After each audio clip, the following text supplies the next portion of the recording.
Tashidile, everyone. David La, can you hear me? Yes, we can hear you all right. Right. David La, Geshe has already arrived. You can begin the session. Thank you. Okay, thank you.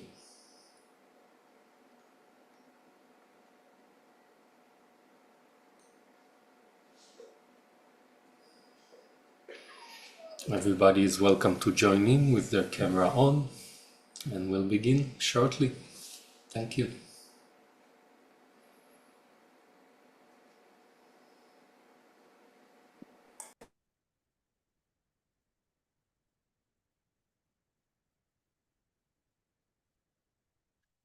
Okay, thank you, David La and Ben La and Shahala, Leora La, Gila La, and here we have um, Washindela, and we have Dinziramian La. Okay, so what we're talking about thus far is that the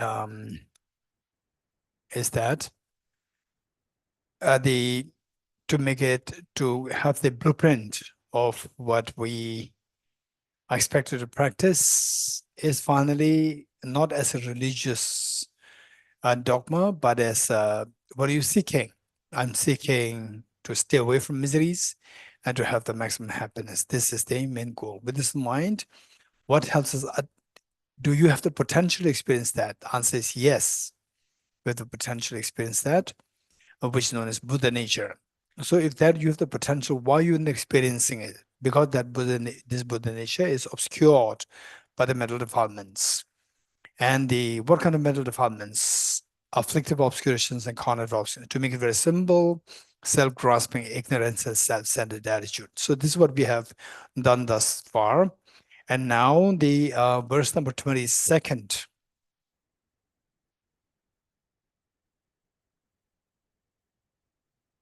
Okay, now verse number 22nd. This is the panacea to all our problems. For example, in the texts, various texts like Pramana Vartika and Acharya Chandrakirti's text, Guided Bodhisattva's Way of Life by Bodhisattva Shantideva, we see that there are various the remedies given to overcome the respective mental defilements, like for attachment, the impurities, meditate on the impurities, for anger, meditation on compassion, for ignorance, meditation on the dependent origination, and so forth were given. And the panacea to all these the problems, like the master key. Individual doors have their respective keys, but then they should have the master key to open all the doors. Likewise, the master key to eradicate all the mental defilements is the wisdom of emptiness. So with this in mind, I got information from Benla that at the end of this session, we're going to have 15 minutes question and answer session. And if you have questions, please bring them up.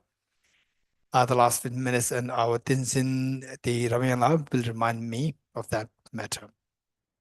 Okay, so the panacea to remove all the problems.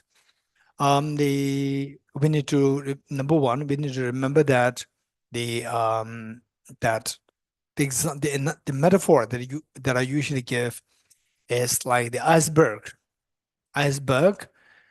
in Arctic Circle. 2,000 years ago, 3,000 years ago, if somebody's there, you may get a feeling that, oh, this is eternally strong iceberg. And so iceberg is like the foundation for all what you stacked on top of this, whether you built igloos or whether you built the skyscrapers, whatever you built on this iceberg. After 2,000 years, now in 2024, due to global warming, now the icebergs melt, the foundation melts. When the foundation melts, whatever is being stacked on the iceberg, they will all crumble down. Likewise, the foundation for all our miseries is the iceberg, like the foundation of all our miseries is the self-grasping ignorance. So on top of this, then the inappropriate tension, afflictions, contaminant karmas, they're all stacked on this. And then miseries ensue. So where we're able to dismantle this iceberg, like the the self-grasping ignorance, then all what is stacked on this, the inappropriate tension, afflictions, contaminant karmas, and miseries all will crumble down. And of course, so no matter how difficult the situation that we are in, whatever situation, be it your mistake or somebody else's mistake and so forth, at least you can protect yourself from the mental unease or mental disturbance. We can protect us from this by the understanding of this, by acquiring this, the panacea to eradicate this foundation for all the miseries. So what is that panacea? For example, in the dream, we have nightmares, where so much of the fear in the dream, being chased by the leopards, lions, ghosts, and so forth. Sometimes pleasant dreams, unpleasant dreams, totally unpredictable, what kind of dreams that we experience. And then you are fed up with the dreams. So how should we get away from the crisis, the pains that we get in the dream? If exhausted by the nightmare, by the pains of the dream, what should we do? Wake up. That's a panacea. We don't have to deal with the individual cases in the dream. Just wake up. Everything in the dream stops. All the misery stops. This is the wisest approach. So now 24, sorry, verse number 22 is teaching us the panacea to overcome all the problems. And the panacea is to eradicate the self-grasping ignorance. How to eradicate the self-grasping ignorance? For example, say anger. For anger, okay, anger will harm you. Just think of the demerits, anger subsides. But for self-grasping ignorance, simply by think of the demerits will not subside the self-grasping. It must be proven that it is distorted mind, that you must be able to see that the object as apprehended by self-grasping ignorance is distorted. It doesn't exist. It is only through bringing about cognitive transformation. You have to fix the cognitive error. And otherwise, like, okay, don't have anger. The anger, your blood pressure will shoot up, and then you have, your problems.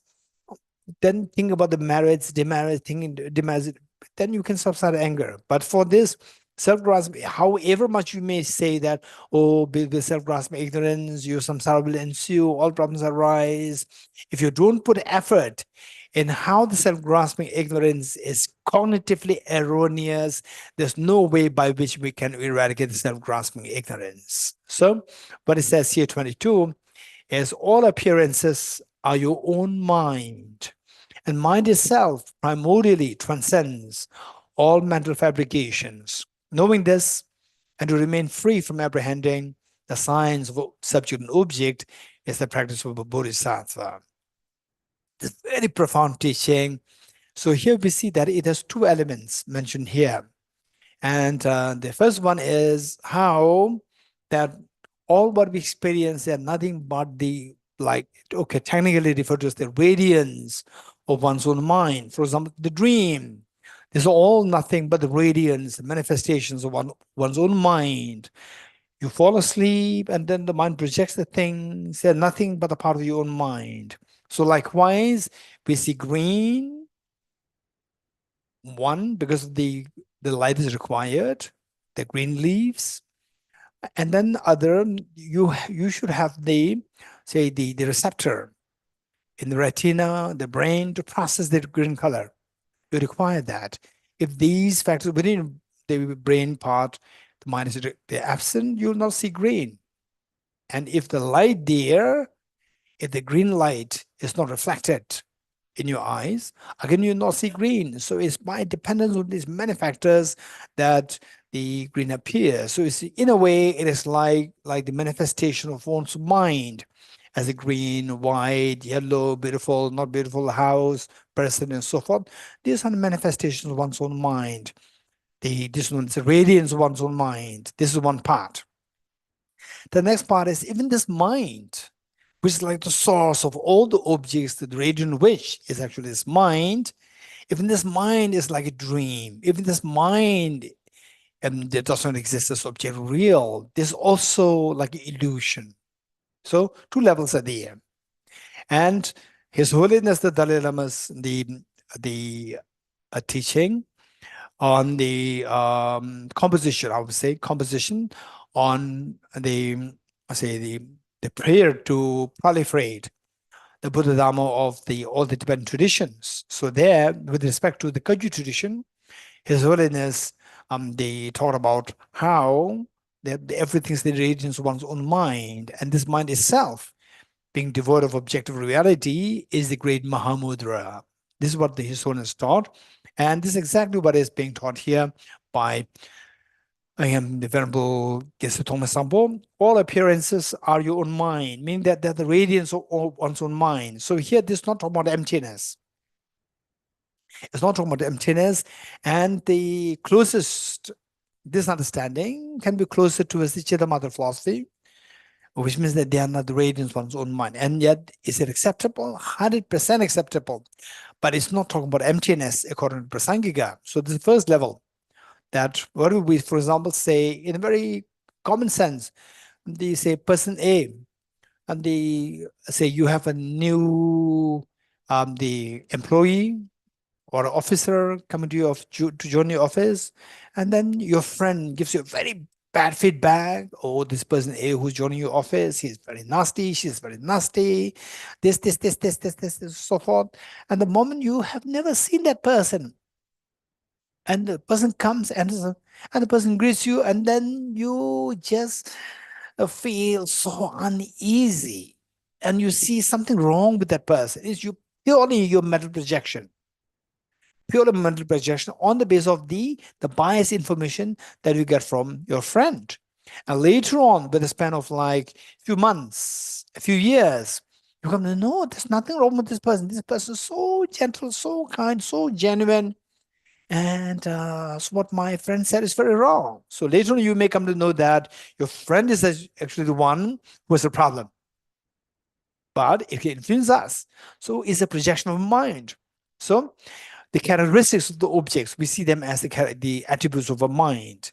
Now, not only the characteristics, characterized object which has been characterized, even the object which has been characterized by these characteristics. If in these objects per se the flower is nice, not nice, is one thing, then the flower per se is also the radiance of one's own mind. When you know that, still it is not understanding of emptiness. This is a very gross level of understanding how the world is nothing but the play of the radiance of one's mind. And to go a little deeper, to go a little more subtler, we see that you close the eyes and you see things still in the daytime, you see that something light is there. Even this also, say, the manifestation of one's own mind. Your mind is creating it. And that's quite subtle. Of course, not as subtle as emptiness, but it's quite subtle. Even what we see is blue, right? Daytime, nighttime, even the night. Even this also radiance of one's own mind. The dark thing in night, totally the blank and dark, pitch dark. You close the eyes, open your eyes, no difference. It's pitch dark. So you see, well, what do you see? You see something dark. Even that is also the radiance of one's own mind. So to understand this, if you really get conviction that this is very true, what I'm saying is just a play of my own mind. The word is radiance. For example, if you want to say paint, they say paint a person, and the person's hair you want to paint it black, you have to paint it. So they should paint there to black. Even the black is also radiance, like the paint of one's own mind. This amazing, this very profound concept. Now the next part is even this mind which paints everything, whose radiance is manifest in the form of all these, the whole universe. Even this mind is empty of true existence. It's like a dream, it's like illusion. So on the Then how do we know that? How can I get this conviction? This requires to be studied more, reflect, and so since that we don't have much time, I'm expecting some questions from you. So I'm not going to go into detail of this part. So it says, verse number 22, all appearances of good, bad, trees, house, food, friends, all these appearances are your own mind, the radiance of one's own mind. And then the mind, which is like the source of all these things, whose radiance manifests seen in the form of all these things, even this mind is also primordially transcends all mental fabrication, meaning that it transcends mental fabrication, meaning transcends the projection, the projection of his own intrinsic nature. Or the mind is empty of intrinsic nature. It is like illusion. The mind itself primordially transcends all mental fabrications, meaning mental projections, which means it appears as mind. For example, if you learn how to observe the mind, you observe the mind, and even this mind that you're experiencing, even this is also like illusion. Knowing this and to remain free from apprehending. So therefore, you are left with, in the eyes of ultimate analysis, you see that there's nothing to be identified as intrinsically this or that. So you're free from any form of entanglement. When the ghost comes in a dream, you see, you identify something goes there, which can come in contact, you will be done, you'll be killed.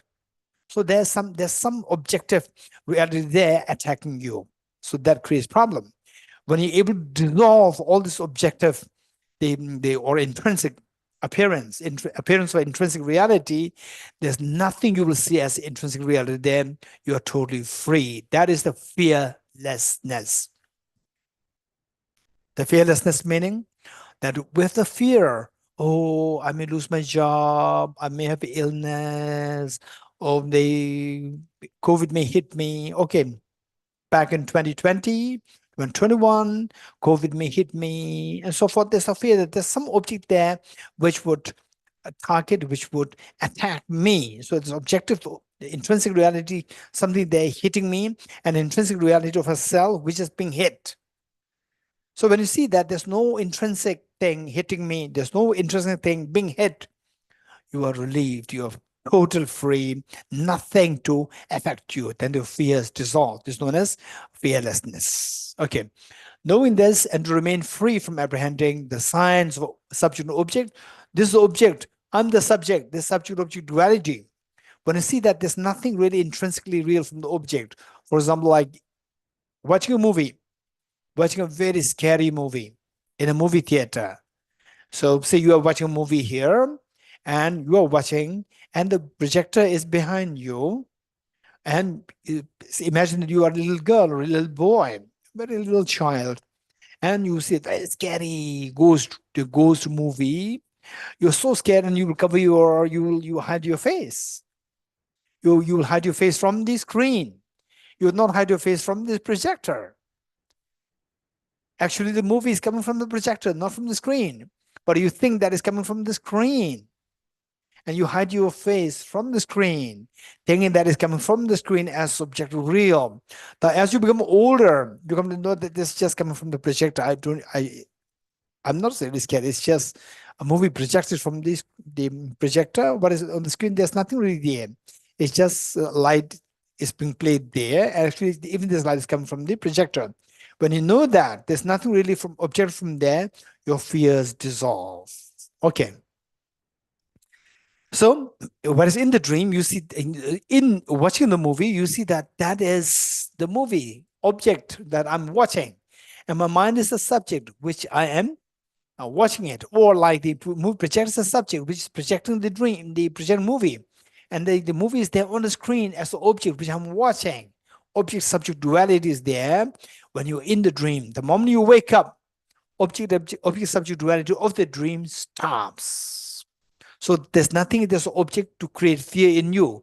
There's nothing there's you of the dream to feel the fear. So you are totally free of all the fears, total freedom from the fears. Knowing this and remain free from apprehending the signs of subject and object is the practice of Bodhisattva. 23. Okay. Now, when do the emotions, the foundation of all these destructive emotions, afflictions, is self-grasping ignorance, and of course, self-centered attitude complementing it. And so when the emotions arise on the grosser level, so how do they rise? They arise through what is known as, in the form of what is known as the 8 mundane concerns. 8 mundane concerns. So this is amazingly so wisely summarized how our emotions are being, how our mind is being, they say, thrown into the chaos of mental disturbance by these 8 mundane concerns. What are the 8 mundane concerns? Number 1, becoming excited over getting material things, becoming so demoralized over losing material things, gain and loss. Then the praise and the defamation. Somebody praises you, you're so happy. Somebody defames you, you feel so bad, so down. Fame and defamation. And then pleasant words and unpleasant words. Talk something nonsense, garbage, gossip. We are so happy. And something very sensible. You feel your eyelashes double folded. So this is, say, being excited about the gossips, meaningless talks, and the feeling so demoralized over the hearing and the what you don't want to hear. And then finally, say when you're happy, you're excited. When you're sad, you feel so demoralized. So material gains and material loss, fame and defamation, and the pleasant words and unpleasant words, and then finally happiness and miseries. So there our mind in fluctuated goes into the toast into, say, the turbulence. So these 8 are known as mundane concerns. If we are being affected by these 8 mundane concerns, we are weak. If we remain very strong in the face of these potential 8 mundane concerns, that we are not affected, we are evolved in your spiritual journey. We are going closer towards our goal of fearlessness and infinite happiness. Okay. 23. When you encounter objects that please your mind, like rainbows in the summer season, though they seem beautiful, not to view them as real. They're all dependent originated. They're not real. They're all empty object reality. And to give up attachment to them is a practice for Bodhisattva. 24. All suffering, the opposite of the happiness is the suffering. Now, 24, suffering. When suffering befalls on us, all suffering is like the death of your child in a dream. To take such delusive appearances as true, how exhausting. Therefore, whenever you encounter unpleasant circumstances, to see them as deception is a practice for Bodhisattva.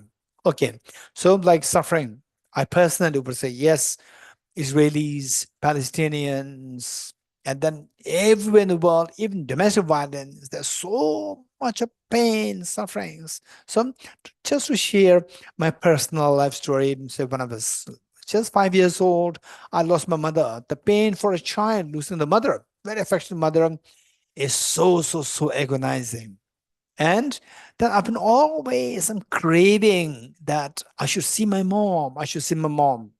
Like till age 18, 19, 20, all this, just craving to see my mom.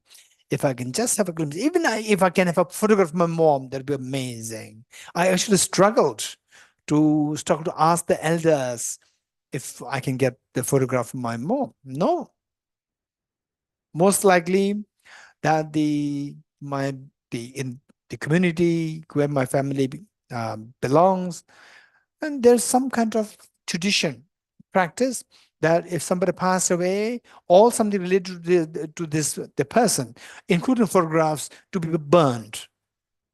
Very sad. What a big loss. So these are extreme. Okay. Anyway, I would say big loss for a small child. Even the memory is gone, and this is very sad. But then, from a broader picture, okay. So now reflecting more on the Buddha's teachings. All composite is impermanent. Your mom cannot live for 1,000 years, 2,000 years, 3,000 years. Even your mom will go away. Even you will also go away. This is a reality. By contemplating more on this, and then and of course the practice of bodhicitta. But this, then you encounter with, you meet with the people, and then you know that, okay, this is a beautiful meeting, and even this will also disappear. Impermanence, yes. In few days, in few months, few years, again people rotate, they disappear.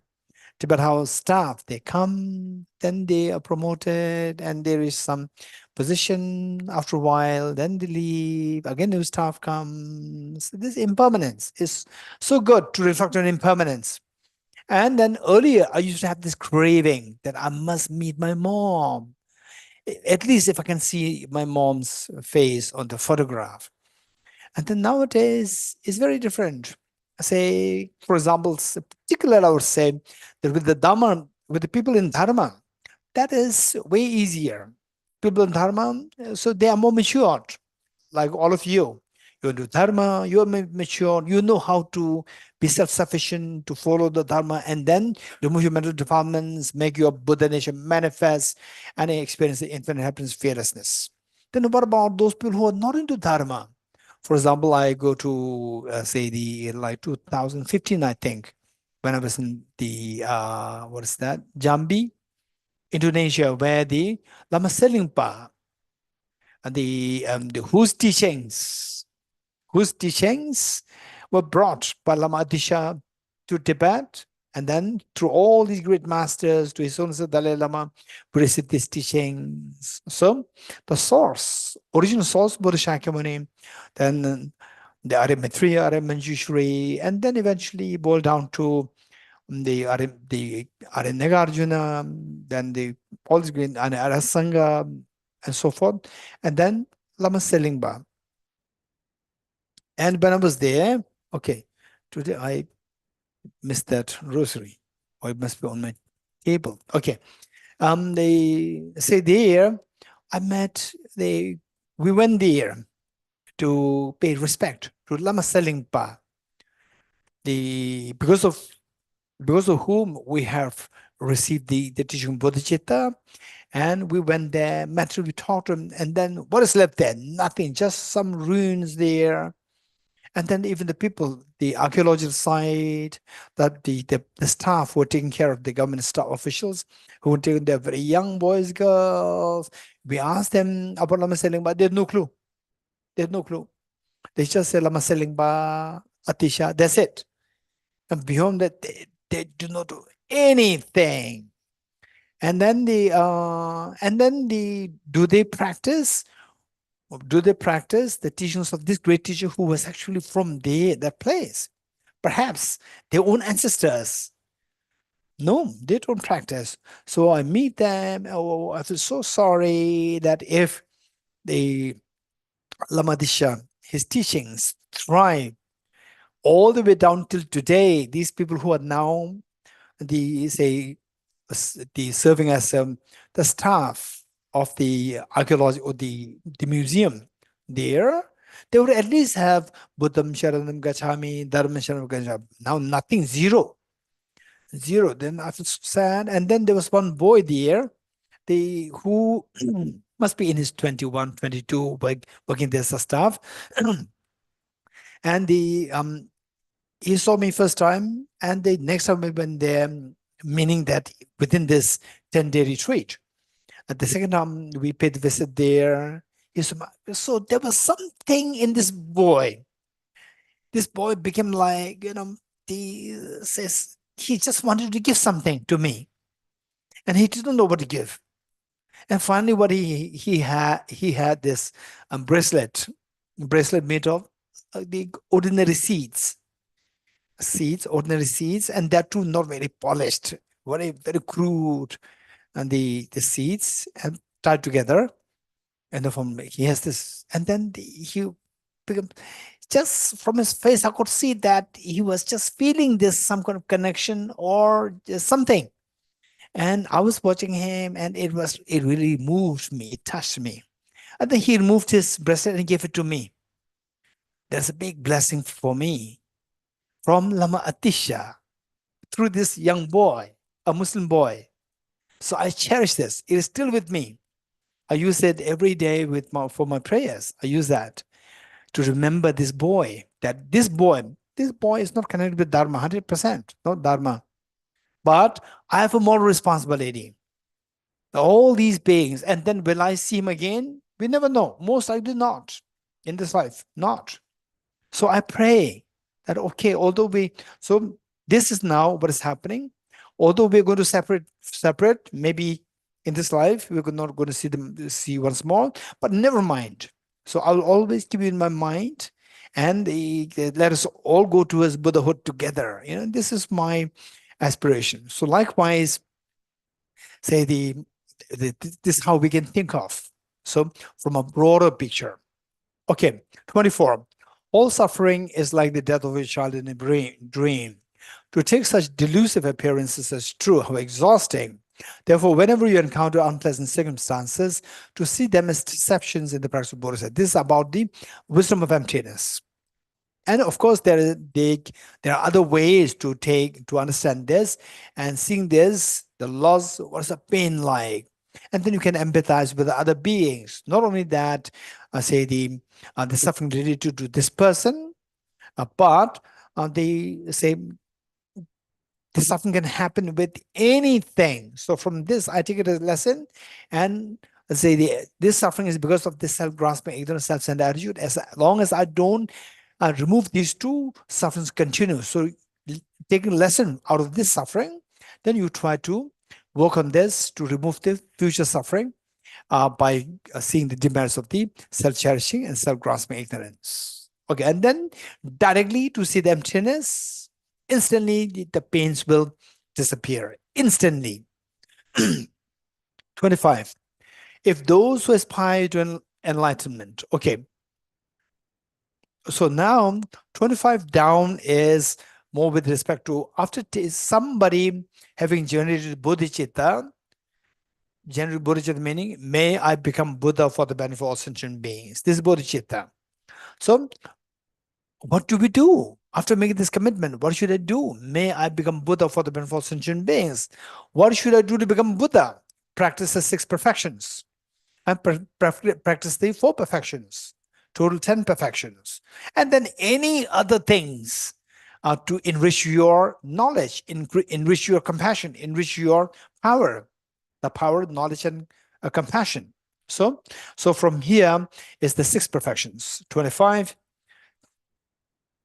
If those who aspire to enlightenment willingly give up their bodies, what need is there to mention material objects? Therefore, with no hope of reward or benefit, to give with generosity is a practice of Bodhisattva. First, generosity, the professional generosity. Second, the perfection of ethics or the discipline. If lack of discipline prevents you from benefiting yourself, then your wish to benefit others is just a joke. Therefore, to observe discipline of refraining from harming others, with no longing for worldly existence, is the practice of a bodhisattva, discipline. Next is a patience. For a bodhisattva who seeks the wealth of virtue, every perpetrator who makes you lose your patience, who makes you feel agitated, every perpetrator of harm is like a precious treasure. Treasure meaning? Treasure is something from which you get the benefit. So that person, the perpetrator, helps us to build our resilience, build our practice of the patience. So practice of patience is so important. This is one of the greatest of treasures, one of the 6 treasures known as the 6 perfections. So therefore, without feeling irritation towards any, to cultivate patience is the practice of a bodhisattva. Next, the practice of enthusiasm, joyous effort. If Shravakas and Pratik Buddhas who strive for their benefit alone exert efforts as if to extinguish a fire burning all their heads, to cultivate joyous effort or enthusiasm, the wellspring of the positive qualities. With joyous effort, all your virtues will just proliferate. The positive qualities is the practice of a bodhisattva. Next is the meditative concentration. Okay. So from, they say the perfection 1 through to 4, generosity, ethics, patience, enthusiasm, 1 through to 4, these two make our mind very fertile. Make a mind very fertile, ready to grow healthy crops. Like, so what are you going to plant? What do you do with this? I'm going to plant. Your mind has become extremely healthy. Your mind is extremely fertile. What are you going to plant in this? I want to plant the wisdom to eradicate mental defilements. So what is that wisdom? This wisdom should have two qualities. This wisdom should have two qualities. Like, for example, say in dark, we cannot read the books. So to read books, we need the light. In dark, we need light. So this light should have two qualities. One, you burn the candle. If the candle light is so feeble, it does not serve the purpose for you to read the books. You cannot see the letters. And even if the light is so bright, but from the corner of the room, if there's a wind blowing and the light is so flickering, again, even though the light is so bright, it will strain your eyes. So this light, not only it should be bright, it must be very steady. So this wisdom should be extremely bright, extremely sharp, and also that it should be extremely steady. So this is the crop that you're going to plant in the fertile land of your mind.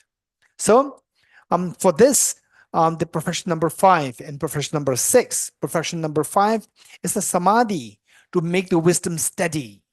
And then the profession number 6 is the wisdom, the intelligence, very sharp wisdom to know the reality as it is. So 29 is the samadhi, or the steadiness of the mind, the shamatha part. 29, special insight, perfectly endowed with shamatha, completely conquers all afflictions. Knowing this and cultivating meditative concentration that transcends the 4 formless states is a practice for Bodhisattva. Knowing this and cultivating meditative concentration, which is shamatha, single-pointedness, that transcends the 4 formless states. 4 formless states here that refers to, say, the whole samsara is divided into 3 groups: desire realm, form realm, and formless realm. And the form realm is also divided into 4, refers to 4 concentrations. First concentration, second concentration, third and fourth concentration. And the formless realm is also divided into 4 formless states. 4 formless states: the infinite space, infinite consciousness, vacuity, and the peak of existence. 4. So these form all these, the 4 concentrations of the form realm and the 4 formless states. So these are all the explained or categorized on the basis of your the refinedness of your meditative concentration. So progressively it becomes finer and finer. So if you just purely meditate, purely practice the formulas, yes, you can attain that. But without the wisdom, it does not have the capacity to cut the root of samsara. So the Bodhisattva should be practicing these various samadhis, complemented by the vipassana or the special insight focused on emptiness. Then it becomes very powerful, way more powerful than the people who have otherwise attained these 4 formless states. For example, like the Buddha's own 2 teachers, Acharya Alarakalam, who attained the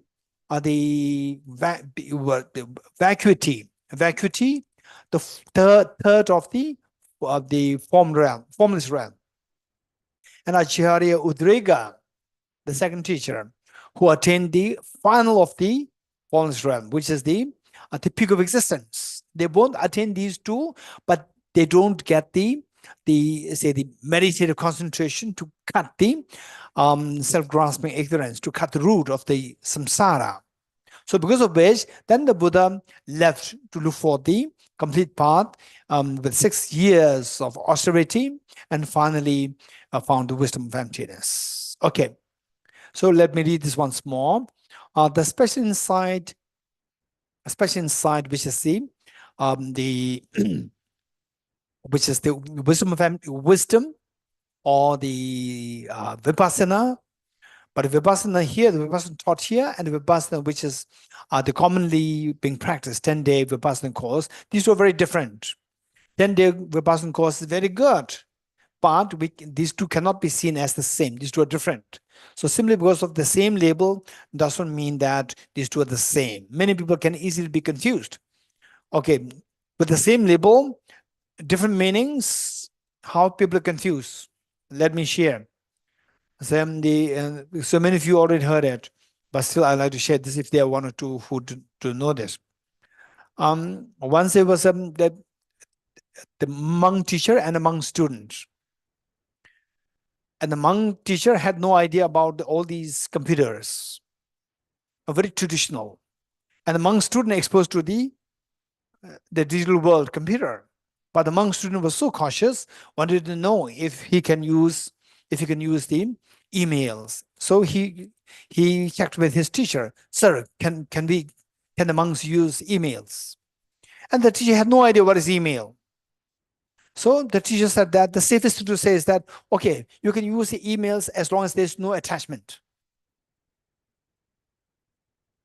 So what the teacher said, attachment, and what the student understands attachment in the context of the emails is very different. It's the same word, but the meaning is very different. For the teacher, attachment is a desire.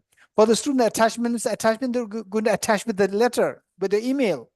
So teacher said that as long as there's no attachment, it's fine. You can send the emails. If the student is not smart, then he may keep on, using the emails without attaching any email attachments, right? So which means that it's the same label, but the different meanings. Likewise, Vipassana, in the context of the 10-day Vipassana course, which is very popular, which is very good, versus the Vipassana mentioned here, special insight mentioned here, these two are very different. It's the same word, but a very different meaning. So special insight, perfectly endowed with shamatha, completely conquers all afflictions. So here the special insight focus on emptiness, endowed with shamatha or complemented by shamatha, is the one which can completely conquer all afflictions. Knowing this and thus cultivating meditative concentration, shamatha, that transcends the four formless states. So this particular shamatha blend with the special insight, the vipassana, focus on emptiness, which transcends the ordinary four formless states, is the practice of a bodhisattva. 30. Now to find the wisdom of the six perfections.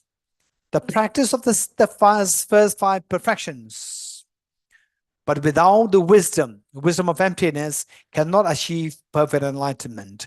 Equipped with the skillful means and cultivating wisdom of non-conceptualizing the three spheres.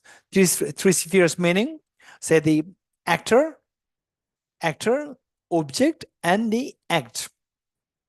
Actor, object, and the act. Or subject, object, and the act which connects the subject and object. Three spheres. For example, with the generosity, the benefactor, beneficiary, and the act of benefiting, the three. So for example, the game, the player, and the act of playing. These three are known as the three spheres. With any action, there are three spheres involved. And non-conceptualizing, meaning that seeing these three spheres as empty of the true existence on the non-conceptual level, is a practice of a bodhisattva. 31. If you do not, okay, now on the now in a day-to-day life, what should I be doing in a day-to-day life? Day-to-day life, this is amazing, precious the advice given to us. If you do not analyze your own faults, rather than, at times we become so good at pointing to other people, oh, that person is supposed to be Dharma practitioner, but look at this person supposed to be Dharma practitioner, but look at this. Is there so like we are assigned, we come to Dharma centers to check on other people? No, we have to check ourselves. We have to scrutinize ourselves. We have to scan ourselves, right? So this is what we should be doing. If you do not analyze your own faults, you might put on the dharmic facade while behaving in a non-dharmic way. Therefore, to continually analyze for your faults and then putting effort to discard them is a practice of a bodhisattva. So precious advice. 32. If compelled by your own afflictions, you speak of the faults. Okay, now, again, a practical advice that we have mouth, we talk, and what we talk usually, we talk nonsense. We keep judging on other people, and these are things that happen intentionally, unintentionally, right? So if we're not skilled, unintentionally, we talk bad things about other people. 32. If compelled by your own afflictions, you speak of the faults of other bodhisattvas, you yourself will degenerate. This is something that we need to be extremely careful. You yourself will degenerate. Make sure that what you utter is by no means to offend others.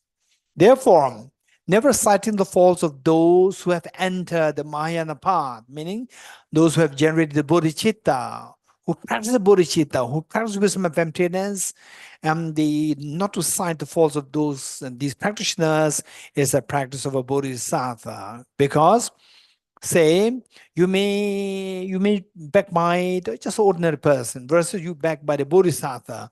Backed by the bodhisattva, you accumulate so much of severe negativities, and the karmic consequence can be so severe that you may not meet with the dharma again. You may not meet with the bodhicitta practice again in the future easily. Okay, so these are something that we really need. These are the advice given. So, we should be extremely careful. 33. Okay. Desire for gain and service. Again, ill-worldly concerns. How they can they destroy us.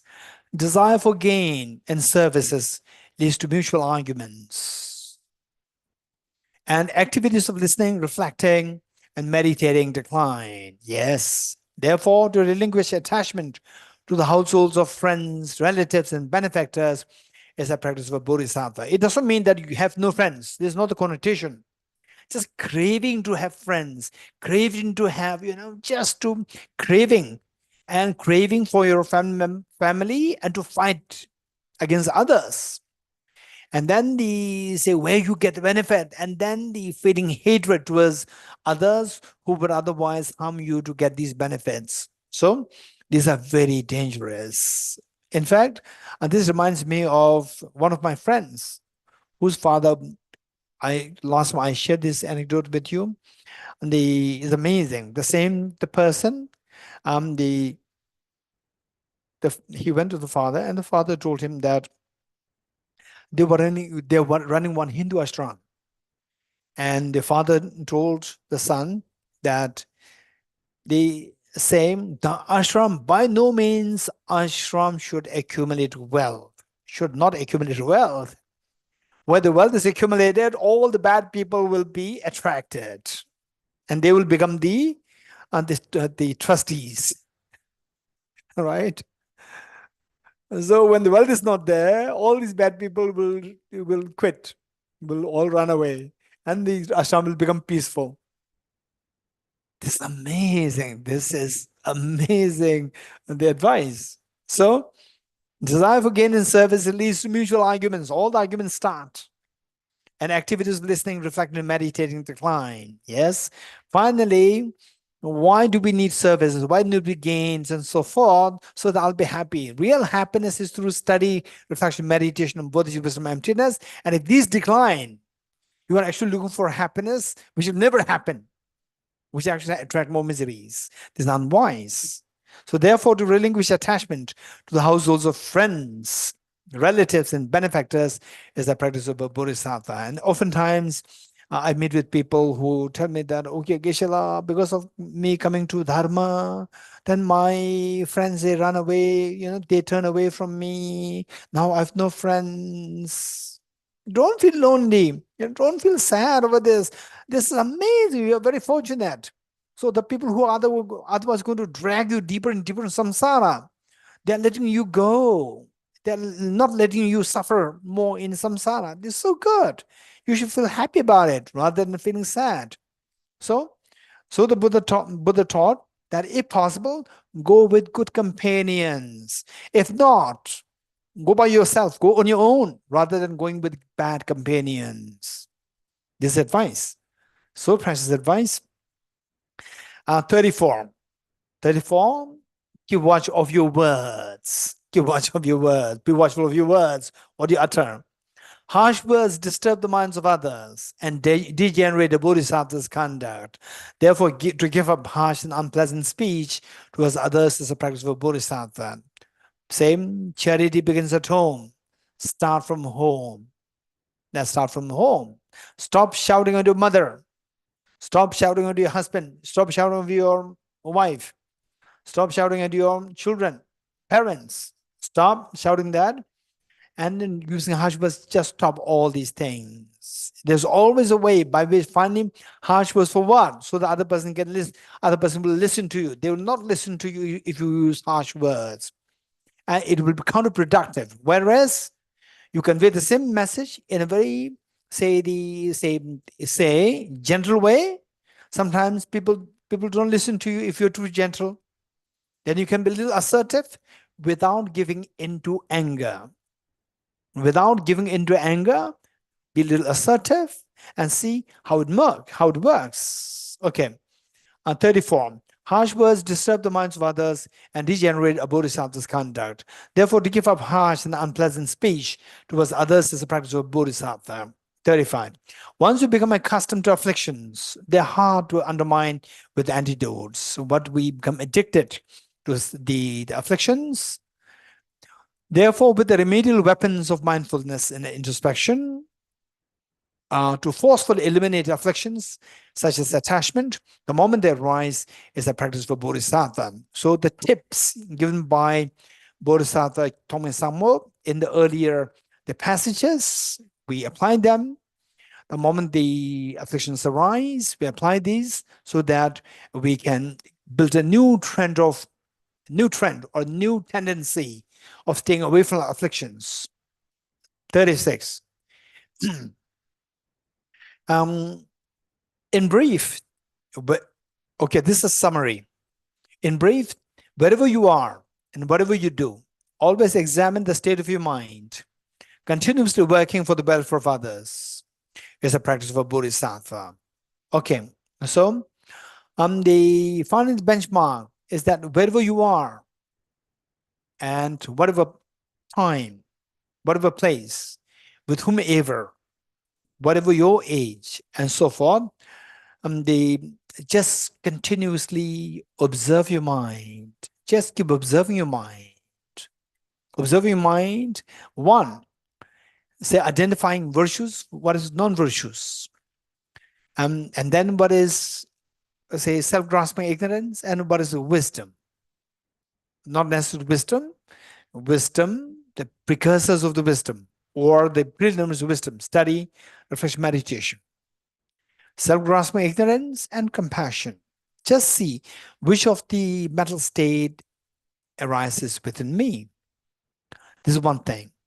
And then they say, see that through experience, see that these causal mental states like compassion, wisdom, study, reflection, the meditation, being in the good companion, so forth, how they give rise to happiness, and how the causal destructive factors like anger, ignorance, selfishness, and so forth, how they destroy your peace of mind, and at the end of the day, you have nothing left to take away. So this is something to be observed constantly.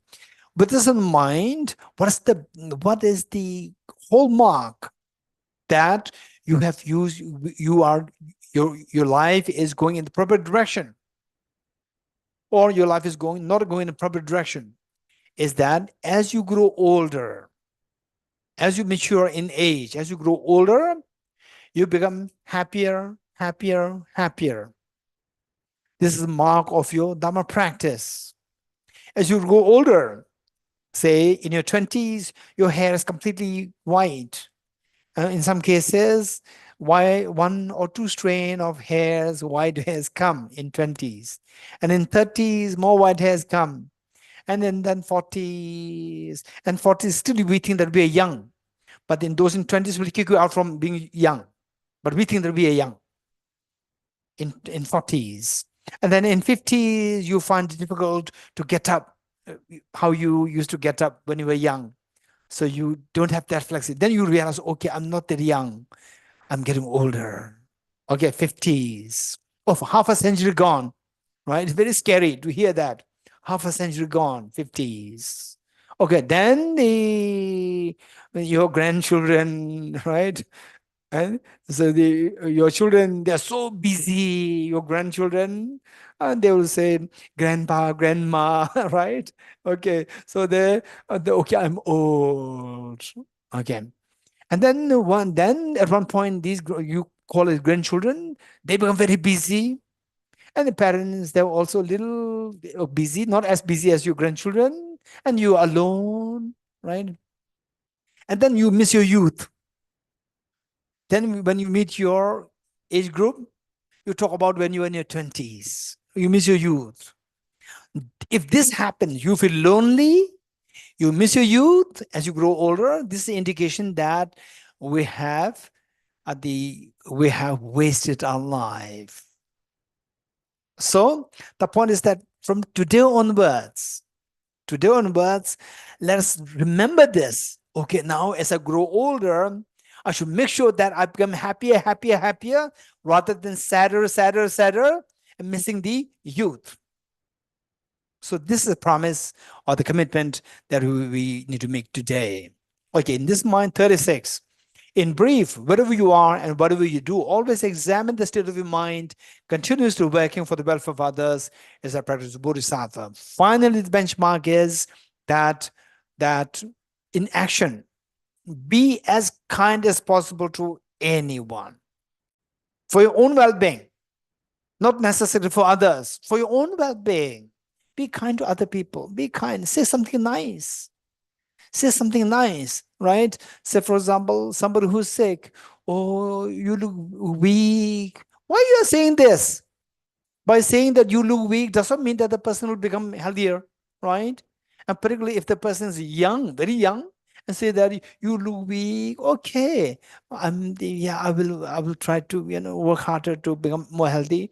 But then somebody is already they say the suffering from some terminal illness, or somebody who's old and then becoming weak. Why do you have to say this? These are all just carelessness or lack of skills. Acquire the skills. Don't exaggerate. Don't exaggerate. If it's the person a little slim, oh, so I wish I'm as slim as you. You look so nice. Right? Say something positive. You don't say negative. Oh, you look weak. Oh, I have this problem. I have that problem. You have a problem. What problem? Problem will never end. Talk something positive. See how to make others happy. And whatever you learn, see how much you can share. Not that, okay, listen, I'm going to advise you. No. If an advice given, what have you learned from this text? The Geshe Dorji Damdul, whatever you learn from the Bodhisattva Geshe Dorji Damdul, you can share in a very skillful way, as well as you are sharing a story. Oh, I'm so inspired. There's a text by a Tibetan master, Geshe Dorji Damdul. So where he talked about how to stop our anger and how to observe our mind. This is a big lesson for me. When it's a big lesson for me, other person understands it. Okay, this is something interesting. So you, in a way, you have already shared your knowledge with somebody else in a very skillful ways. So in other words, our job is just to see how much you can be as kind to other people to the best you can. And never ever think of harming others. Sometimes I can see that even people who are otherwise said to be in Dharma practice, Dharma, even when they come with a particular situation, they really try to destroy others. I could see that. Very sad, extremely sad. Even though you feel so sad, but never ever think of harming others for your own benefit, for your own benefit. And then in whatever little way, without expectation, see how much you can benefit others. This is so precious. So 36, in brief, whatever you are, wherever you are, and whatever you do, always examine the state of your mind and continuously working for the welfare of others is a practice for Bodhisattva, for your own well-being. Others are benefited, and your compassion increases, and your mind expands, and your ease expands, your happiness expands, and eventually will expand to infinity, which is Buddhahood. 37. So now, with all these teachings, they're given by the Bodhisattva Geshe Dorji Damdul, he's now dedicating the virtues. So dedicating the virtues, we see that looking at all the different sources, the standard sources, there are three most powerful the dedications. One, that the beings, all the sentient beings, be freed from suffering, have the maximum happiness. Number one, may all beings, by the merit that accumulated, be dedicated towards all the beings be freed from suffering, and that they have the maximum happiness. Number one. Then number two, to make it happen, it depends on the Buddha Dharma. May the Buddha Dharma flourish in every nook and corner of the universe for the welfare of beings. Number two. Number three, who's going to do that? Yeah, others can do, but I am in my own hand. So I have the full authority with myself. I don't have authority for others or over others, but I have the authority with myself. So I will take the charge. I will become Buddha, that all beings are free from suffering and have the maximum happiness, and that the Buddha Dhamma flourish in the universe, every nook and corner of the universe. I will become Buddha to make these two things happen. So these three are said to be the most powerful prayers of dedication. So 37, to dedicate the merits thus accumulated through these efforts towards enlightenment. So look, with a wisdom free of concept of three spheres, wisdom of emptiness, in order to eliminate the suffering of all infinite beings, is the practice of a Bodhisattva. Okay, so now the concluding points. By relying on the words of genuine masters, I explain the meaning taught in sutras, tantras, and treatises in the form of these 37 practices of a Bodhisattva to benefit those who wish to train on the Bodhisattva path. Because my intelligence is less and my learning is meager, I lack linguistic skills to please the scholars. Yet since they are based on sutras and teachings of the genuine masters, I believe these practices of Bodhisattvas are flawless. At times, particularly, I would say that the Indian masters and Tibetan masters, they express the humility. They say that I don't know anything, I lack linguistic skills, I lack the scholarship and so forth. And the people may take it very literally. Don't take them literally. So this is deliberately to crush their ego. Deliberately. These are the practices. These are the great practice. This is real practice rather than the sophisticated tantra. These are the practice for us. These, if you can do this, say if you're with other people who are very egoistic, and can you say that, oh, I don't know anything, my knowledge is not so good. Can you say this, right? When other people the egoistic, you also feel that, yes, I know better than you, deep inside us. So because the ego is there, it's so difficult where you are so learned, you're so great, and then to crush the ego, this is a challenge. This is a real dharma. Okay, so and some people, and of course this is what I'm sharing with you, and some people, they take somebody else's praise and compliment so seriously. Don't take it. Don't be too unwise. Right? Some people, they say that you sing a song and you have a terrible voice. A song is terrible, and somebody comes, oh wow, you have a wonderful voice, you can compete in you can go for the competition, right? And you took it very seriously. You go there, and then the judges, they said that, what are you doing? What is this song? And then you fight. No, my friend complimented me, said that I can win the competition, right? Right. And then you fight with the judges. So this is what I've seen. Many people, of course, anybody, there's going to be, even if you are like the, say, the Mazad, there are people who are going to defame you. They're going to deprecate you. Even if you are like a hopeless singer, still there are people who are going to praise you. Don't take the praise too seriously. And on that basis, then you try to broadcast the praise that you get, compliment that you get from other people. That, okay, people say like this, that you are so good, like this. This is where your ego can be inflated. What inflates your ego, this is not dharma, is non-dharma. So we should be very careful. So the best thing is what was said by Sakya Pandita, great master, amazingly brilliant intellectual, literary giant, and master. Sakya Pandita, what is that does? That say, no matter, even if there are hundreds of people who would defame you, don't feel demoralized. Even if there are 100 people to praise you, don't feel excited. You should know your own knowledge. You should know yourself, your strengths, your weakness.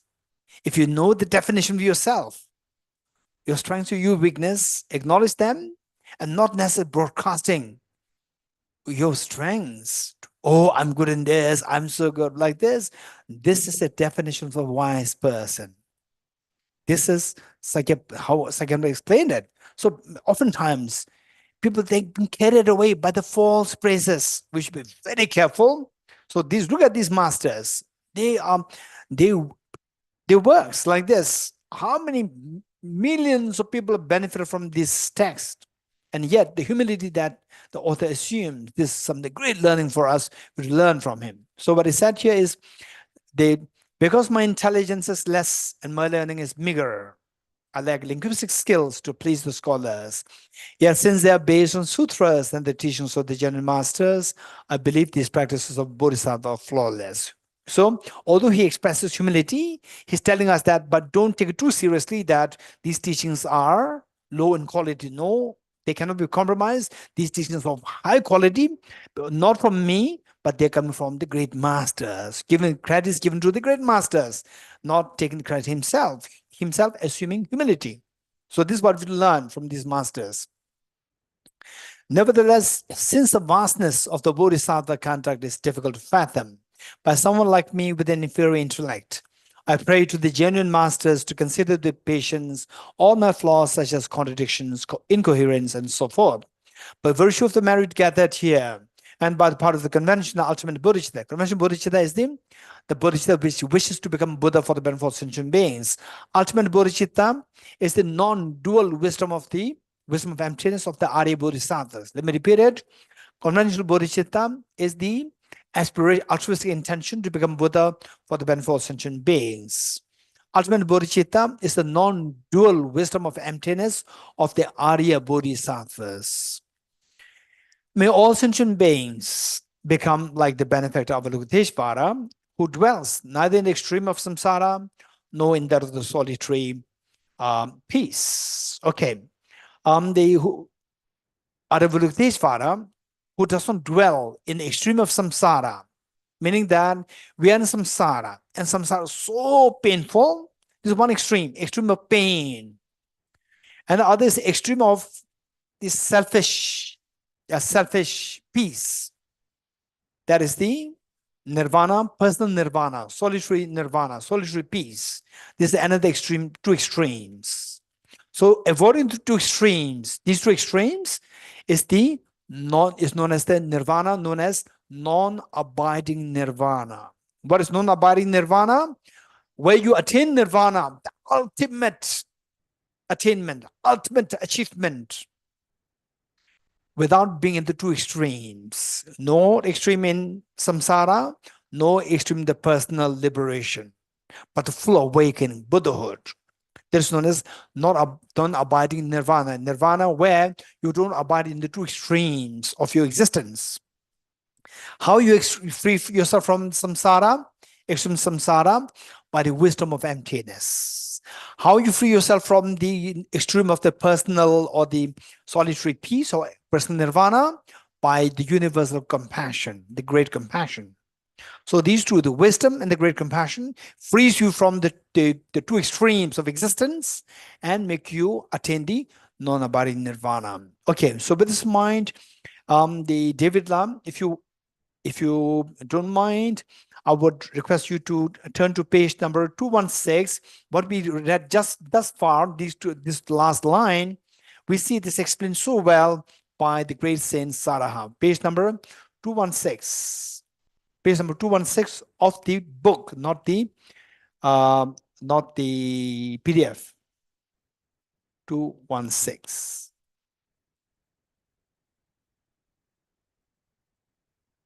Oh, good. Thank you. Okay, this is written by, so what we said right now, composed by, what we read right now, composed by Bodhisattva Geshe Dorji Damdul, saying, describing Aravalokiteshvara, that each one of us attain the state of Aravalokiteshvara, who does not dwell in the two extremes of our samsara and personal nirvana. So this is exactly said by the great master Saraha, who was also the teacher of great Aranyagarbhuna. So where here it is, by entering into emptiness, the wisdom, but without compassion was a problem. One will not find the supreme path. You will be liberated from, you'll be freed from samsara, but you will not attain the Buddhahood. This is one problem. By meditating upon compassion alone, without the wisdom, you will be in samsara. One will not attain liberation from samsara, but remain in samsara. Then if you have the two together, the wisdom and compassion together, the one capable of grasping the unity of the two will not remain in samsara, nor abide in personal nirvana. So where do these beings go? These beings attain the non-abiding nirvana. Okay, good. Okay, now we have 20 minutes question answers. Okay, any questions? Please raise hands. Particularly the Israelis. This is the Israelis. If the Israelis you don't have, then the other people, they will be so happy to throw questions. All right. One question from Okay. me, Portugali, Geshe. One question from yes. me, Portugali. Oh, wait, yes. Allow unmute. Yeah. Millie, you can unmute. Yes. Hi. Thanks a lot for your precious, teachings that we listened for so many years from you. Now, no doubt that, if everybody would adopt what you're talking about worldwide, the world could be different. But obviously, this is, for the long run, because it needs education, maybe since kindergarten, to accomplish that. Now, we are facing at the moment a very traumatic situation in Israel. As you know, October 7, there was, the terrorists invaded, innocent citizens in Israel and, burned children in front of their parents or raped or whatever, burned parents in front of the children. And we all know that, this is obviously, I think, a result of, the kind of brainwash these terrorists got since they are born. So this is the result. I mean, the textbook is not the textbook that you are reading to us. It's the textbook of Mein Kampf of Hitler that we just found in Gaza. Now, even Sinwar, who produced all this terror attack, got, a treatment in hospital in Israel when he was sick, and now he's holding our hostages under his tunnels in Gaza. So my question to you really is, what can be done now? First, of course, we want the hostages to come home.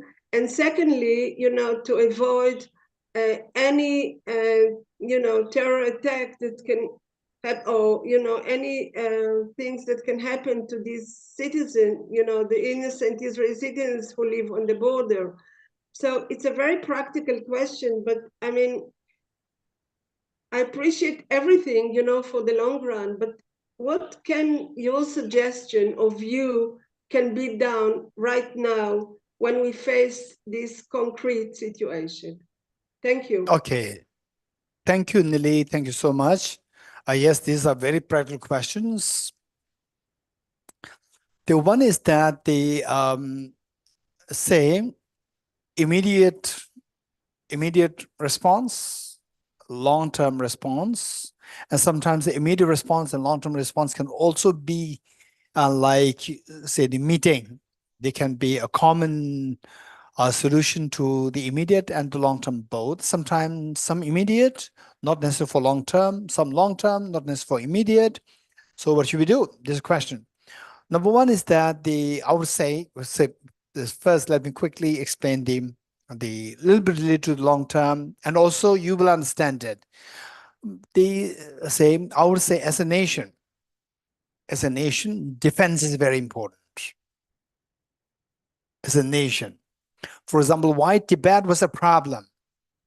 This is our mistake, our total mistake. And fully just engrossed in one thing and forgot that you have a nation. And we forgot that. This is our weakness. This is our weakness. Because of this, now the Tibetans, we end up in this situation. Very sad.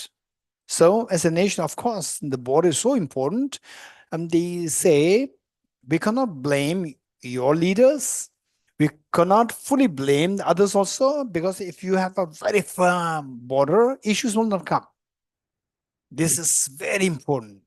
When I first heard the news, I thought that I know. I traveled to Israel and then the border, I know what it is. So the border somehow, so for example, I remember the small monastery, the head of the monastery, he spent a lot of money on the border of the small monastery. And everybody was saying that you are shelling all the money that you have on the border to protect your monastery. And how going to construct the monastery? So he said that it doesn't matter, it'll happen. Later on, once the border meaning the compound for the monastery was done, very stable, no danger for, no ambiguity left. Others intruding in it is just amazing, so wise. This is one thing. So this from our mistake of Tibet, back since like 100 years, 200 years, 300 years ago. This was a mistake of Tibet. So now look at Tibet's situation. So pathetic. So the only great thing, great things now Tibet has. One is His Holiness the Dalai Lama. This is something so unique leader of the world. And the mistake is many generations of mistake. No, the border protection, no border security. This is a mistake, a heavy mistake. And then with Tibet, I would say that just be in the cocoon. That was a mistake. I'm Tibetan. I'm saying this. Being the cocoon, not being exposed to outside world. So see, you should have seen what the outside world is doing. There was a big mistake made. So what Tibet is today is all because of that. So the mistake should not be repeated. Then number two is that, so this kind of problems, when will it stop? We can talk about immediate measures, but we also have to think of the long-term measures. So for the common people, they think of the immediate measures. But people who are more thoughtful, with the brilliance, you have a huge responsibility to think of the long-term measures. Don't just get caught up with the short-term measures. Because with the short-term measures, only people will look for the conflicts, fights. That is a consequence. Not only Israelis, so major, the big loss of lives and disasters. Like what's on the other side, how many millions of people are affected? We have to think of both. So this is the where something's wrong. Where lies the mistake? This is what we have to think of. So if this is how the short term, like small children, this is how they behave. This is how they behave. So they say a person who lives in a glass house should not throw stones. So where, say, neighbors, we should think of how to live harmoniously. And how do we live harmoniously? If we don't know how to do that, we learn from others. Otherwise, that's just the immediate gratification. Immediate gratification can be adversely counterproductive in ways that in future, other side can attack you. Again, you will attack them. There's ongoing onslaughts happening. Very dangerous. So the common people and the more intelligent people should be looking for a long-term solution. This is so important. It's for this reason that His Holiness the Dalai Lama always says that the world is interdependent. World is interdependent, meaning that this is amazing. So earlier, I could not really understand this. I would say that His Holiness is too good, that he's thinking of, seeing the world as the children, his own children. So therefore, this is what he's saying. He's thinking of, creating happiness everywhere. And then now I see that he has where where you don't think of the other side, anytime you become weak, you will be attacked. So what's the solution? Long-term solution we should really need to think of, particularly people like you who are more interested in the spiritual, which means that you are thinking of something broader than what the immediate measures, say the gratification. So what the solutions His Holiness has proposed: universal ethics, modern education, produce today's leaders. When they say what today's leaders are is determined by the modern education. If the modern education is incomplete, the leaders will be incomplete. With leaders incomplete, the people will suffer. This is a reality. So now the leaders incompleteness in the thing of the leaders, which means the education which produced them, that is incomplete. Incomplete in what way? Say, modern education is the legacy of the Industrial Revolution, where we require the physical energy, physical mind, and the brain to create sophisticated industries, sophisticated machines, so that mass production, no heart is not required. Mass production, that is a priority. Now is a very different time. His Holiness says that this is the problem. When the heart is missing, now all the wars are happening. This is where, so how can you blame these people when they're produced by education system which does not involve the heart, which does not encourage the heart? So now His Holiness is proposing a system to complement this modern education with the education for the heart, not only education of the brain, but education of the heart, side by side. So it is for this reason that His Holiness has proposed today the universal ethics taking the shape of social, emotional, ethical learning. And this for the world, not only for Tibet, not only for Buddhists, it's for the world. So the people who will be produced by this system will know how to embrace others with love and affection, will know how to give hands to others, to lift the other person, and the other person will give you hands to lift you up from miseries. So this is what is lacking. But as long as this is not happening, the world will continue to suffer like this, to and fro, to and fro, to and fro. This will continue to happen, and it will never come to an end. One day, A will be the winner, B will be the loss. The next day, the B will be the winner, A will be the loss. For example, Tibet.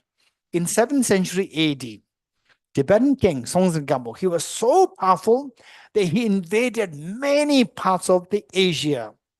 And today, where is Tibet? Almost like even the word Tibet is going out of the globe. This is a reality. So therefore, if we resort to the violence, this is the consequence. There is never a permanent solution. There's never a resolution happening. Whereas if you can change the system, which is responsible in producing the future generations, if that system becomes complete system to encourage brain development as well as heart development. Then we can hope for a better, peaceful world. This is one thing. Then the next thing, now the immediate measures. What should we do in immediate? For the immediate, I would say that yes, whatever you think is good for the nation, do it, not encouraging more wars. Try to minimize the wars. One.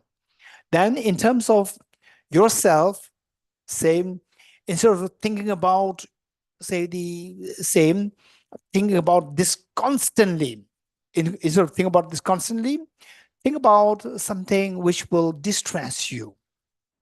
Only when you distress yourself, not to think too much about this. For example, like here in Tibet House during the COVID, there was the elderly lady here. And then the elderly lady was every day watching the news on COVID.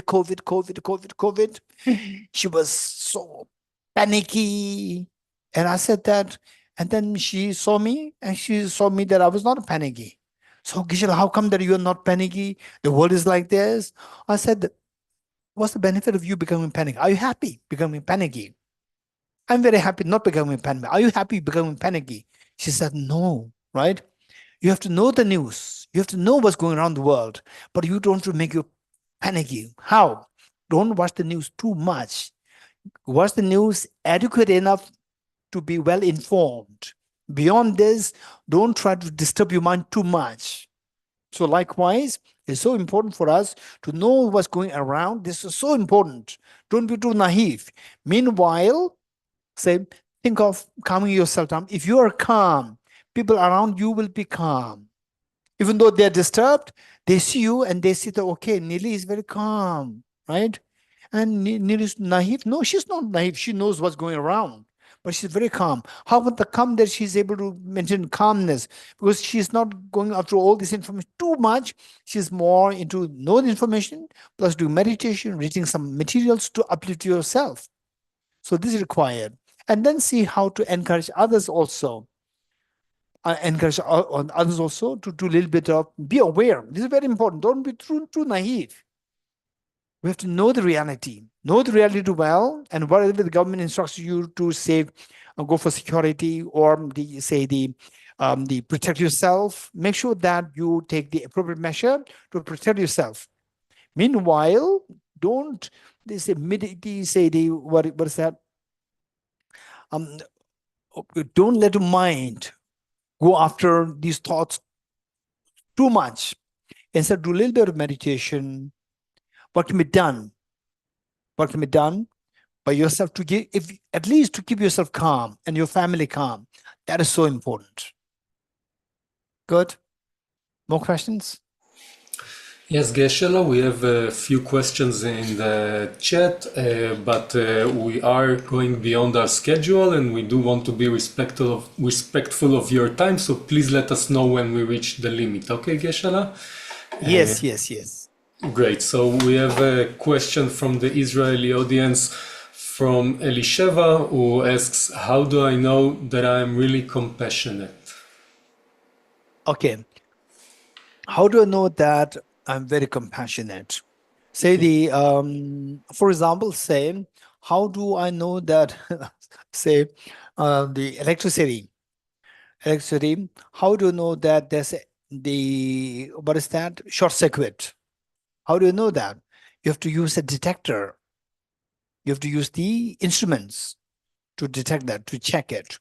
So likewise, say the instruments means the knowledge. So likewise, to know whether you're really compassionate, you have to learn, you have to acquire these detectors to see, which can be used to check how good you are in your compassion. So with this in mind, compassion, there are various levels. On a you have to learn this information, learn this, and then see where you stand. Say, to give you a very simple example, say, a small boy from a good family sees a beggar boy, Oh, mom, please help this boy, please help this boy. And the mom make you happy. I help the boy. And oh, mom, please adopt this boy. The mom adopts the boy. And okay, this is all out of compassion. But let us see, what is the level of the compassion of this boy? And then the boy has a brother now. That boy has a brother going to the same school. The mother gives the same uniform, same everything, tuition fee, everything same. And gradually, your the beggar boy starts to outshine in the school. Everybody's talking about this boy all the time, and nobody's talking about you. And then they say gradually both of you graduate, and your mark is so low and your brother's mark is so high that everybody is saying, wow, it's amazing. You will get the admission in this university, that university, so forth.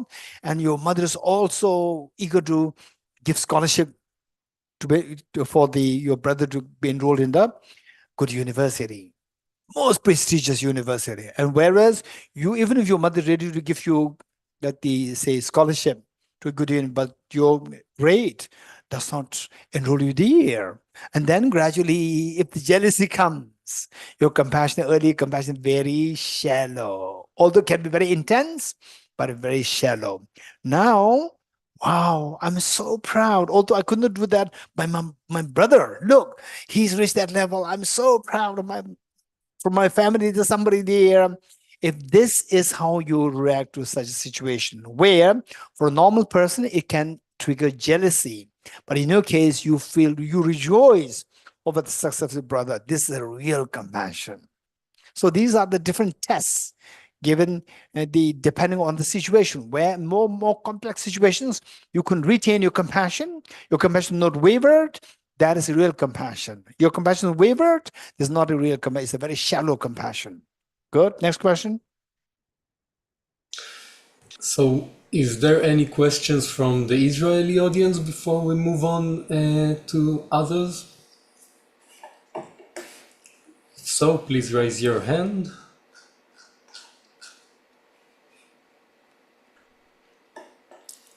Okay, so if we don't have any more questions from the Israeli audience, there's one question from Klim. Venerable Geshe, can you please explain the point of not criticizing bodhisattvas? We don't know who can secretly be a bodhisattva. What if people do or say something wrong? Shouldn't we examine others' behavior to some point? Can't it be just done respectfully and, for example, out of compassion to them and to the victims without blaming or getting angry? Okay, this is a very good question.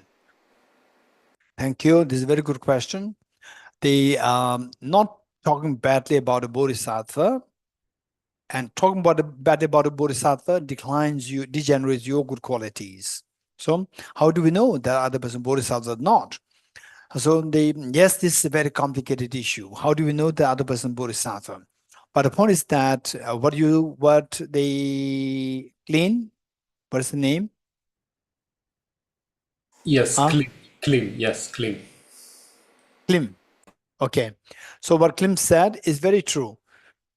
Finally, whether the other person bodhisattva or not, it doesn't matter. What is important is that when you utter a word, number one, you are saying something negative about the other person. Number one, are you sure that what you said is true? Are you very confident that what you're saying is true? Then number two, by saying this, is there any benefit? Or you are saying this just for the sake of your fun? Number three, are you saying this out of good heart, out of compassion? If none of these three if something's one of these three is missing, don't utter a word. Even if it's true, but if the motivation within you is not compassionate, don't say this. You are destroying yourself, because it can be motivated by just taking pleasure in somebody else's suffering. This is very destructive following Bodhisattva path. And they say, then even if you say this, and sometimes it is true, and the motivation is compassion, but there's no benefit in saying this. No benefit. Then it is, you are in a way encouraging or implanting the seed of trivialities. Trivialities meaning that you are just, your mind is going into trivial things, no benefit, and still you say. So this is again a great waste of time. For example, we talk about the efficiency. Efficiency meaning all the trivial things should be sidelined. What is required, do it very effectively. This is meaning of the efficiency. Bodhisattvas must focus on the efficiency, not on the trivialities. So if any of these three things are missing, the best thing is stop uttering such things. Whereas, as Klim said, that if somebody having done something, said something which is so destructive, and it can really misguide many other people, mislead many people, out of such situation, out of compassion, and you're sure that it's misleading many people, is harming many people, then you see how you can, out of compassion for the people who are being misled and for the one who is misleading others, out of compassion, see how to effectively address this situation. That will not destroy your virtues. That will increase your virtues. Good. The next question. We have a question from Thomas, who says, Venerable Geshe-la, are not the verses 30 and 31 in contradiction with each other? Isn't analyzing one's faults same as conceptualizing them? After all, there's the one who's done wrong, the subject, the one towards whose the wrong has been done on, or the object of wrongship and the act of wrongdoing. Okay, Thomas, do you want to speak directly? Because it's a long question. I'm not young as you. I'm old, so I cannot keep track of all the lines. Speak directly. I cannot hear you, Thomas.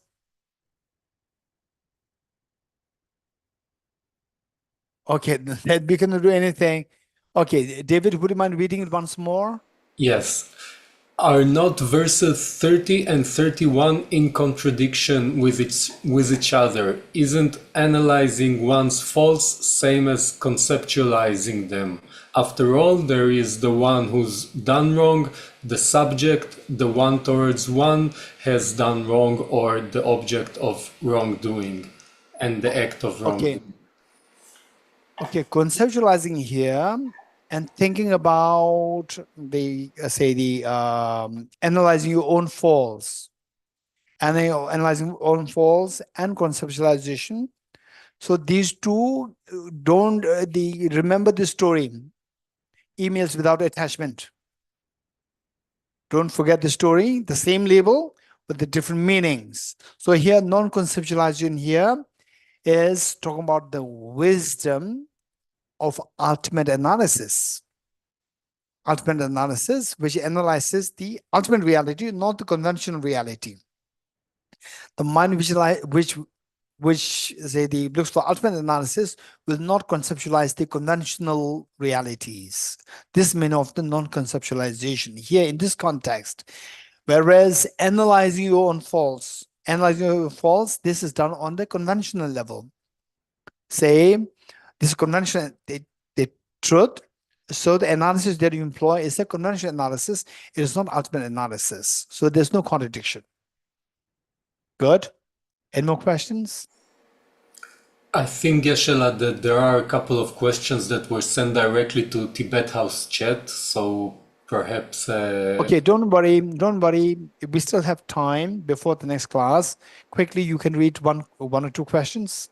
Geshe-la, otherwise we'll not meet again. They were sent to Tibet House chat, so I don't have them. If Tibet House would like to... Okay, so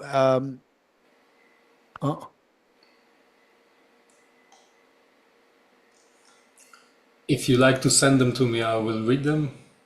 So actually the staff is checking it. Yeah.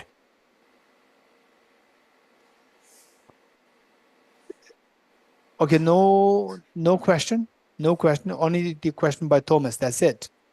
Oh, okay, great. So we already addressed it. Great. Yes. Yeah, that's it. Okay, I was expecting more questions, but no questions. No question is good news. No news is good news.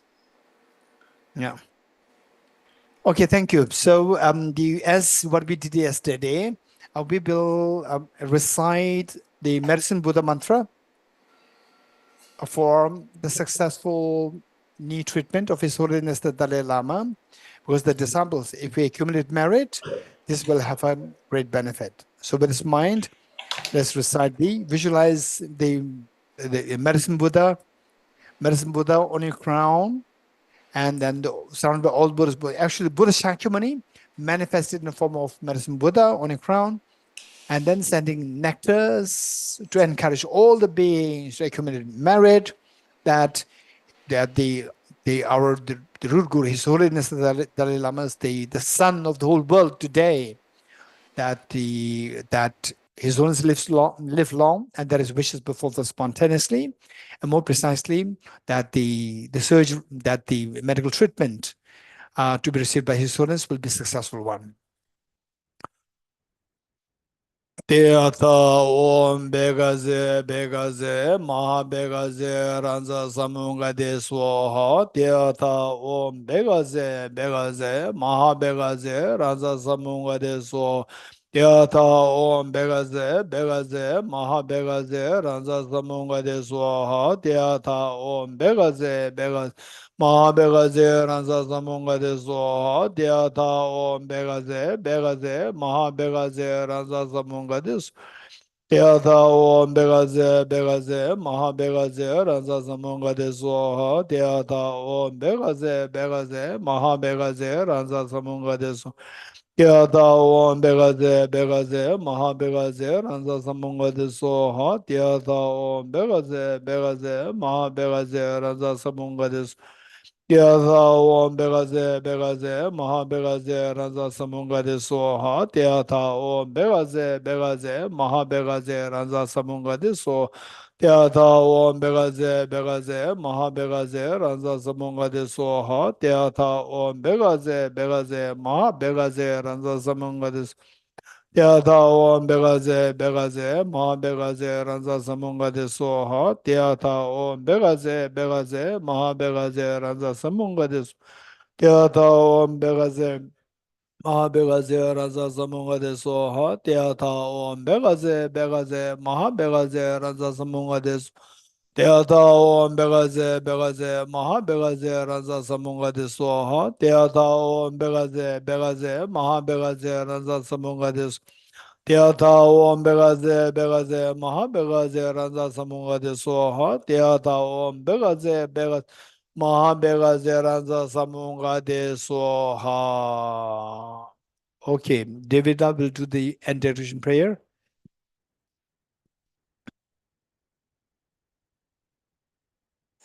Of course, Geshe-la, just a minute before we do it, I just want to have a couple of short acknowledgements, if it's okay, and say thank you to everybody, of course to you, which I will say again, and also to all volunteers in Dharma Friends of Israel who made this meeting possible. Thank you, Ben, for arranging and co-hosting this teaching. Many thanks to Tibet House for their dedicated work that enables so many around the world to enjoy Geshe-la's teachings. So thank you so much. Thank all participants for joining this session and for your support of our Dharma activities.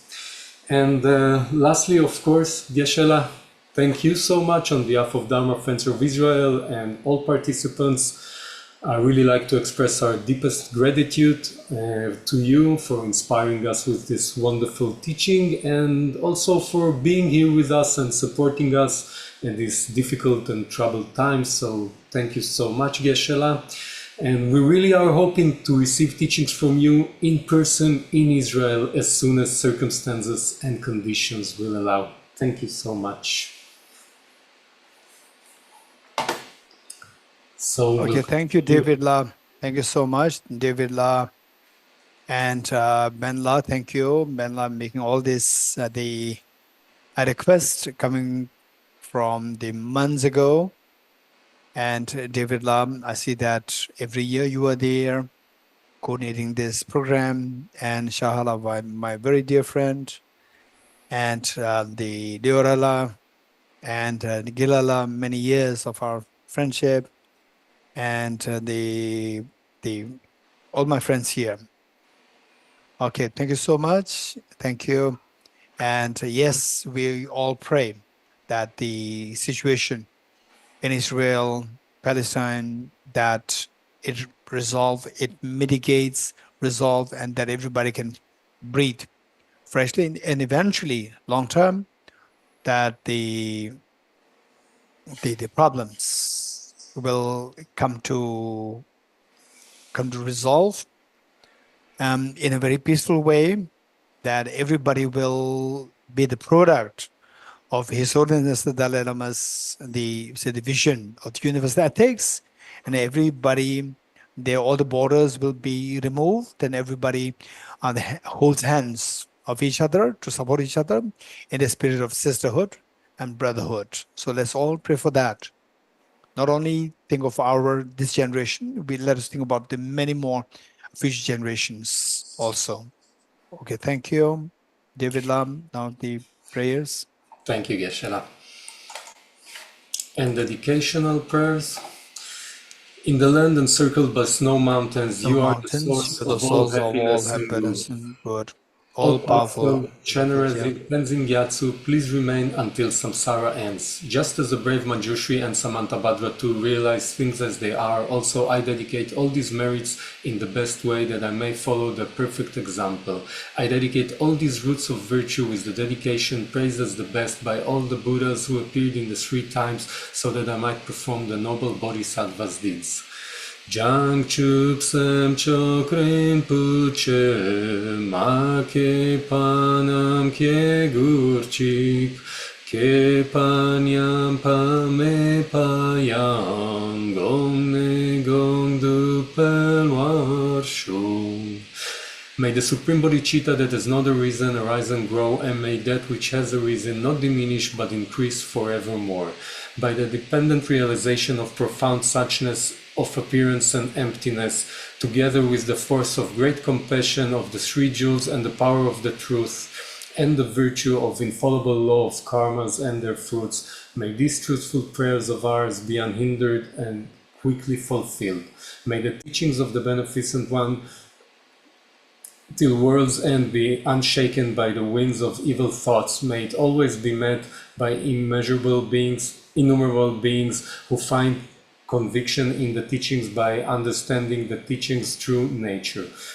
May I never falter for even an instant to uphold the excellent way of the sage, which illuminates the principles of dependent origination throughout all my birth, even giving away my body and life. May I spend day and night carefully reflecting by what means can I enhance these teachings achieved by the Supreme Savior through strenuous effort over countless eons. Throughout my future lifetimes, may I always be guided by Arya Manjushri and be able to uphold the Dharma in general and the teaching on dependent origination in particular, even at the cost of my life. In all my lives, never separated from perfect gurus, may I enjoy the magnificent Dharma by completing the qualities of the stages and the path. May I quickly attain the state of Vajradhara. And we'll recite the Heart Mantra Sutra, the Heart Sutra mantra 3 times.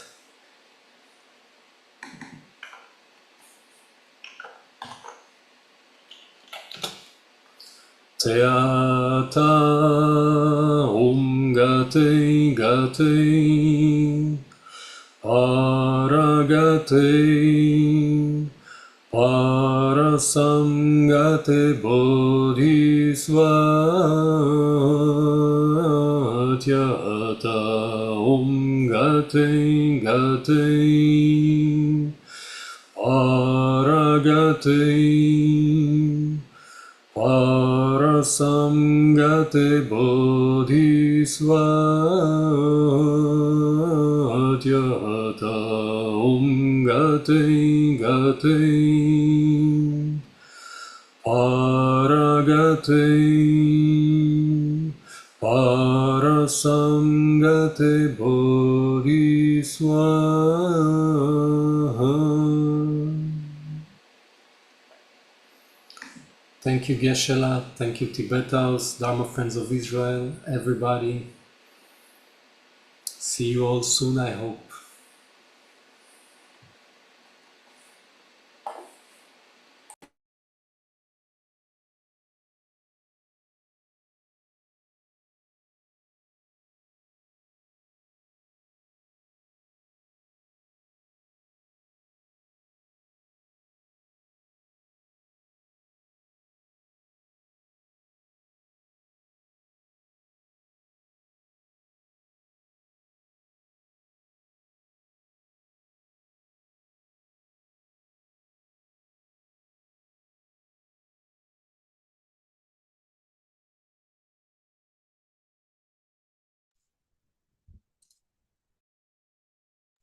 Thank you, Geshe-la. Thank you, everyone.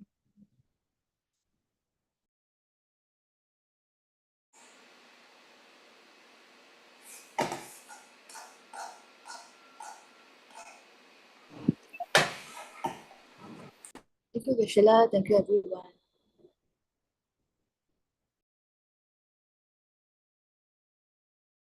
Thank you, Thank you, Geshe-la. Geshe-la. Thank you, Thank you, everyone. Tibet House. Thank you Thank so you. much. Krishna to everybody. And Tibet House, thank you so much for Geshe-la. Bye.